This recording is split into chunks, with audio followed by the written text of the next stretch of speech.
বিশ্ব ইজতেমা ময়দানে সংঘর্ষের ঘটনার পর মাঠ নিয়ন্ত্রণে নিয়েছে সরকার। মাওলানা জুবায়ের ও মাওলানা সাদ কান্ধলভির অনুসারীদের কেউই মাঠে আর প্রবেশ করতে পারবেন না বলে সিদ্ধান্ত দেওয়া হয়েছে।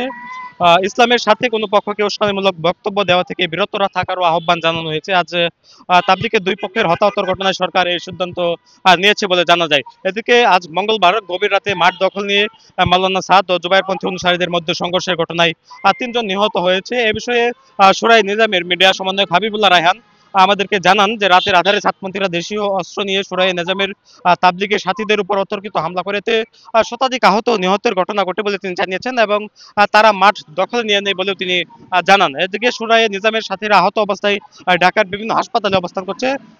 অন্যদিকে নিহতের বিষয়ে জিজ্ঞেস করলে তিনি বলেন যে হামলায় তাদের তিন সাথী ইন্তেকাল করেছেন। এদিকে সাতপন্থীদের মিডিয়া সমন্বয়ক মোহাম্মদ সাইম জানান বিশ্ব ইজতেমাকে মাঠে তাদের নিয়ন্ত্রণে রয়েছে। এদিকে বেলাল হোসেন নামে তাদের এক সাথী মারা গিয়েছেন। এদিকে আপনাদেরকে আরো একটি বিষয় জানিয়ে রাখতে চাই, গাজীপুরের টঙ্গীর ইজতেমা ময়দান মাঠ সহ আশেপাশে ৩ কিলোমিটার এলাকা জুড়ে ১৪৪ ধারা জারি করা হয়েছে। বুধবার দুপুরে গাজীপুর মেট্রোপলিটন পুলিশের police commissioner doctor Nazmul Karim Khan স্বাক্ষরিত এক পত্রে এ তথ্য জানানো হয়েছে।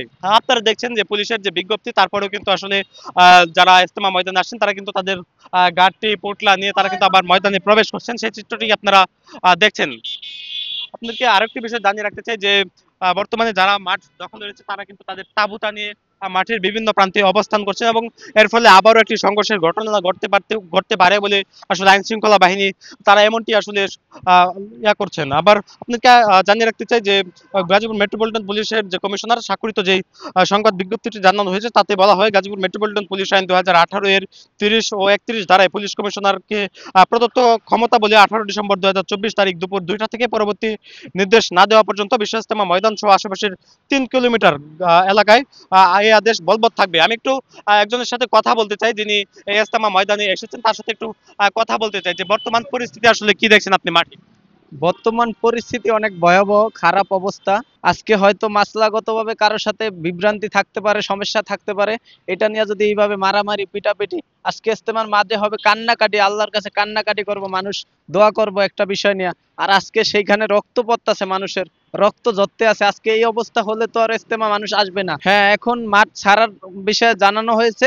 এই কারণে দেখা যাচ্ছে কিছু মানুষ তাবু টাবু খুললে অনেকে যাইতেছে, অনেকে আতঙ্ক আছে যে বাইরে হয়ে যাবে নাকি, যাইলে আবার মারামারি হয় নাকি। এই কারণে দেখা যায় এতক্ষণ যে মানুষগুলা ছিল এখন অত মানুষ নাই, মানুষ কমে গেছে।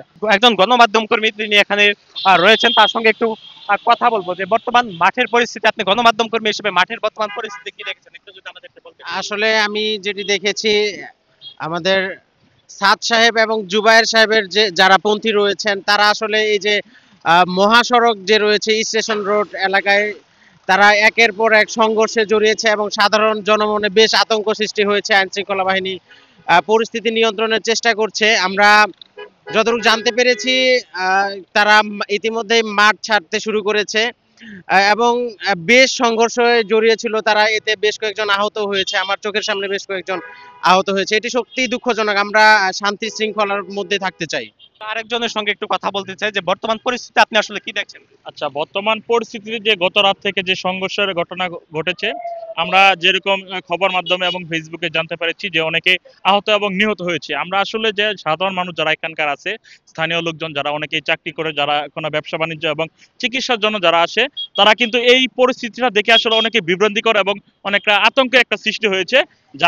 যার ফলে কিন্তু মানুষরা কিন্তু বাহিরে কিন্তু চলাফেরা এবং রাস্তায় যে যানজট শুরু হয়ে গিয়েছে। এই পরিস্থিতিতে কিন্তু এখানকার স্থানীয় যে প্রশাসন রয়েছে এবং ডিএমপি পুলিশ এবং র্যাব কর্মকর্তা যারা আছে সকলে কিন্তু এই কাজ করে যাচ্ছে এবং আমরা একটু আগে যে নিউজ জানতে পারছি যে এখানে ১৪৪ দ্বারা জারি হয়েছে, যার জন্য আমরা দেখতে পাচ্ছি মাঠ থেকে এবং তারা কিন্তু বের হয়ে যাচ্ছে। আমি বর্তমানে অবস্থান করছি টঙ্গীর বিআরটি ফ্লাইওভারের উপরে এবং এর নিচে কিন্তু আমরা দেখেছি ঢাকা ময়মনসিংহ যে মহাসড়কটি রয়েছে সেই মহাসড়কের উপরে অবস্থান করছেন মুসল্লিরা এবং তারা তাদের হাতে লাঠি ছোটাও ছিল এবং এখানে সেনাবাহিনী, বিজিবি সহ পুলিশ সদস্যরা তারা কিন্তু মোতায়েন রয়েছে এবং তারা এই সড়কে কাজ করে যাচ্ছেন এমনটি আমাদেরকে জানানো হয়েছে। এবং আমরা লক্ষ্য করেছি যে গাজীপুর চান্দনা চৌরাস্তা থেকে একটি লং মার্চ কিন্তু এখানে আসার কথা ছিল, তবে তারা এখন পর্যন্ত এখানে এসে পৌঁছাননি। যদি তারা এখানে এসে পৌঁছান তারপরে কিন্তু আসলে একটি আরেকটি সংঘর্ষ ঘটনা ঘটতে পারে বলে আমাদেরকে জানিয়েছে আইন শৃঙ্খলা বাহিনীর পক্ষ থেকে।